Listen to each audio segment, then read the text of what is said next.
आप सभी लोग इस समय वीडियो को आराम से बैठकर देख रहे हैं। आज जिस जगह पर आप बैठे हो वह जमीन आज से करोड़ों साल पहले 8,500 डिग्री के तापमान से उबल रही थी। जिस जगह पर आप बैठे हैं वह जगह लाखों सालों तक बर्फ से ढकी हुई थी। और ये दोनों बातें सच हैं। इस 10 मिनट की वीडियो के अंदर आप पृथ्वी के 450 करोड़ साल के सफर को देखने वाले हैं। इस रोचक सफर के लिए इस वीडियो के अंत तक अवश्य बने रहें। जिस जगह आज हमारा सौर मंडल है वहां विभिन्न प्रकार की गैस और धूल के बादल हुआ करते थे। वैज्ञानिकों के मुताबिक धूल के बादलों से दूर एक तारा हुआ करता था। समय के साथ साथ उस तारे की ऊर्जा कम होने लगी, जिसके कारण उसके अंदर एक विशाल विस्फोट हुआ। विस्फोट की वजह से अंतरिक्ष की धूल एक दूसरे से टकराने लगे। इस दौरान बादलों में स्थित धूल के कण दबाव और गर्मी के कारण बड़े उल्का पिंड और पत्थरों में परिवर्तित हो चुके थे। और इसी दबाव की वजह से इन बादलों में स्थित रेडियो एक्टिव पदार्थ ने ग्रेविटी का निर्माण किया। इस ग्रेविटी के कारण बीच में हाइड्रोजन और हीलियम इकट्ठा होने लगे। इस भयंकर दबाव के कारण एक विशाल विस्फोट हुआ और इसी विस्फोट के कारण हमारे सूरज का जन्म हुआ। अंतरिक्ष में घूम रहे क्षुद्र ग्रहों में भारी वजन की वजह से सूरज के करीब आकर सूरज की परिक्रमा करने लगे। पृथ्वी पर ग्रेविटी होने की वजह से सूरज की परिक्रमा करने वाले पिंड अब पृथ्वी की परिक्रमा करने लगे और धीरे धीरे टूटकर यह पृथ्वी पर गिरते रहे। और ऐसी घटना हमारे पड़ोसी ग्रह थिया पर भी हो रही थी, जिसके कारण ही पृथ्वी के और करीब आने लगा। और इस भयंकर टकराव की वजह से पृथ्वी के हिस्से के रूप में अंतरिक्ष में फैल गए और एक रिंग की तरह पृथ्वी का चक्कर लगाने लगे। इसी बीच हमारे चांद का भी निर्माण होता है। उस वक्त पृथ्वी पर सिर्फ एक ही समुद्र हुआ करता था और वो 1900 डिग्री सेल्सियस के तापमान पर उबल रहा था। समय के साथ साथ पृथ्वी धीरे धीरे ठंडी हो रही थी, जिसके कारण पृथ्वी के भारी तत्व जैसे धातु और रेडियो एक्टिव पदार्थ पृथ्वी के केंद्र में जाकर इकट्ठा हो गए और हल्के पदार्थ पृथ्वी की सतह पर आ गए। लाखों सालों तक पृथ्वी पर उल्का पिंडों की बरसात हुई। बरसात होती रही और धीरे धीरे पृथ्वी की ऊपरी सतह पानी निकलता था।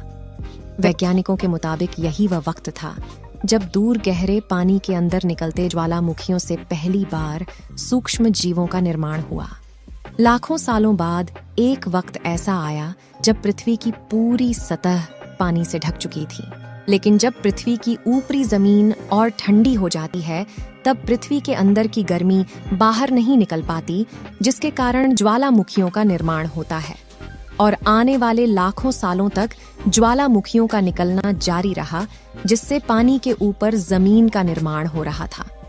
इस वक्त भी पृथ्वी पर वातावरण न होने की वजह से अंतरिक्ष से उल्का पिंडों की बरसात हो रही थी और पृथ्वी का एक दिन 12 घंटे का हुआ करता था। साल बीतते गए और धीरे धीरे सूक्ष्म जीव विकसित होते गए और समूहों में रहने लगे। आज से लगभग 250 करोड़ साल पहले पहली बार पृथ्वी पर ऐसे जीवों का निर्माण हुआ जो जीने के लिए इस पानी के अंदर के रहते थे। इस वक्त तक पृथ्वी पर ज्यादातर ज्वालामुखी निकलना बंद हो गया था। माइक्रोबैक्टीरिया की वजह से वातावरण में ऑक्सीजन की मात्रा बढ़ रही थी। वातावरण में ऑक्सीजन बढ़ने की वजह से पृथ्वी का वायुमंडल बनना शुरू हुआ, जिसकी वजह से पृथ्वी के ज्यादातर हिस्सों में यह सूक्ष्म जीव फैल गए। सालों बाद एक वक्त ऐसा आया जब पृथ्वी में ज्यादा ऑक्सीजन बढ़ने के कारण यह सूक्ष्म जीव बढ़ने शुरू हो गए। उस वक्त तक पृथ्वी का वातावरण ठंडा होने के साथ साथ ऑक्सीजन और आयरन की मात्रा भी बढ़ चुकी थी। वक्त बीतने के साथ साथ धरती की टेक्टोनिक प्लेट्स में दरार होने लगी और जमीन का लावा बाहर निकलने लगा, जिसके कारण पृथ्वी के वातावरण में कार्बन डाइऑक्साइड की मात्रा बहुत बढ़ गई और पृथ्वी पर एसिड की वर्षा शुरू हो गई, जिसकी वजह से पृथ्वी का तापमान घटने लगा और तापमान इतना घटा कि पृथ्वी के ऊपर मौजूद पानी बर्फ में परिवर्तित होने लगा। आमतौर पर जब धरती पर सूरज की किरणें गिरती हैं तब जमीन उन किरणों को सोख लेती है, मगर क्योंकि पूरी पृथ्वी बर्फ से थक चुकी थी और बर्फ सफेद और चमकीली होती है, जिसके कारण सूरज की किरणें धरती पर गिरने के बाद वापस चली जाती थीं। इसी कारण से पृथ्वी कई लाखों सालों तक बर्फ से ढकी रही। लेकिन धरती के अंदर मौजूद ज्वालामुखी बाहर निकलना शुरू किया और उसकी गर्मी से बर्फ पिघलना शुरू हो गई। इसी बीच जो पृथ्वी की गहराई में बचे कुछ सूक्ष्म जीव धीरे धीरे बदल रहे थे और अब वह ऑक्सीजन को अपने शरीर को बड़ा और जटिल बनाने के लिए इस्तेमाल करने लगे थे।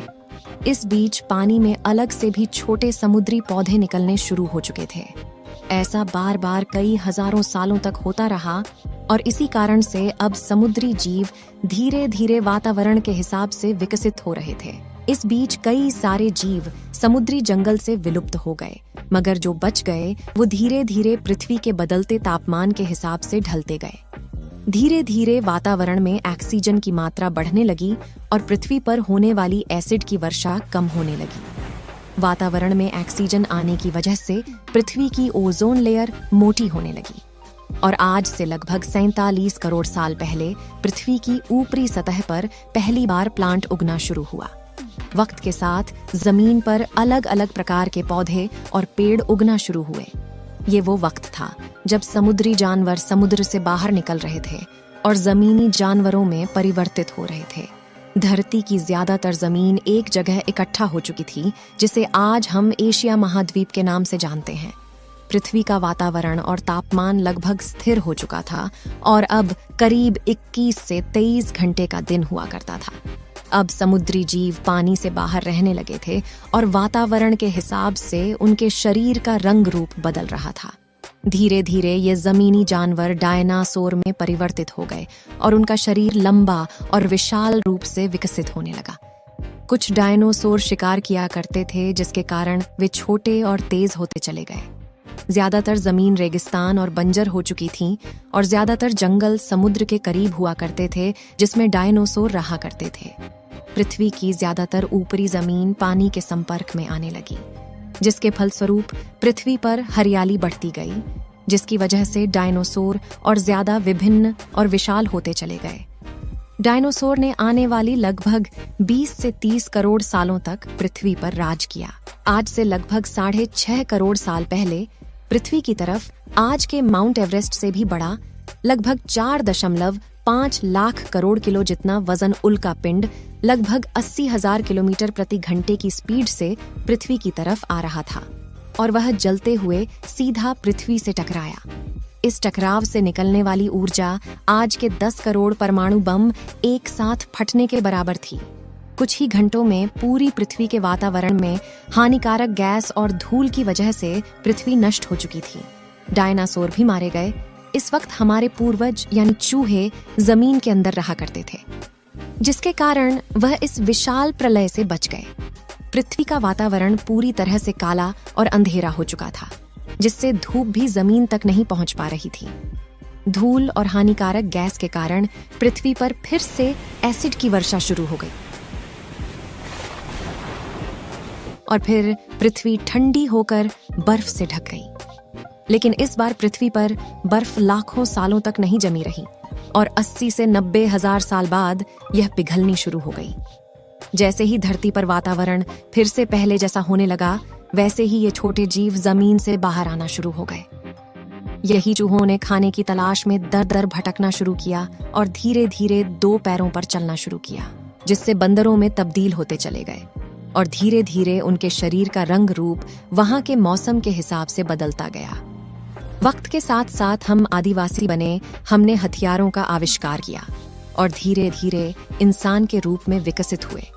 हमने धर्म से लेकर परिवार, भाषा और संस्कृति का निर्माण किया और वक्त के साथ साथ हम विकसित होते चले गए और आज हम इस पृथ्वी की सबसे विकसित प्रजाति बन चुके हैं। पृथ्वी के इस करोड़ों साल के रोचक सफर में आपको सबसे अच्छी प्रजाति कौन सी लगी? अपनी राय कमेंट में जरूर बताएं। इस वीडियो को एक लाइक जरूर करें और अपने मित्रों तक इस वीडियो को शेयर करें ताकि उन्हें भी जानकारी मिल सके। और अपने भरोसेमंद चैनल को सब्सक्राइब जरूर करें और बेल आइकन को ऑल पर सिलेक्ट करना बिल्कुल ना भूलें। मिलते हैं किसी और नॉलेजेबल वीडियो के साथ।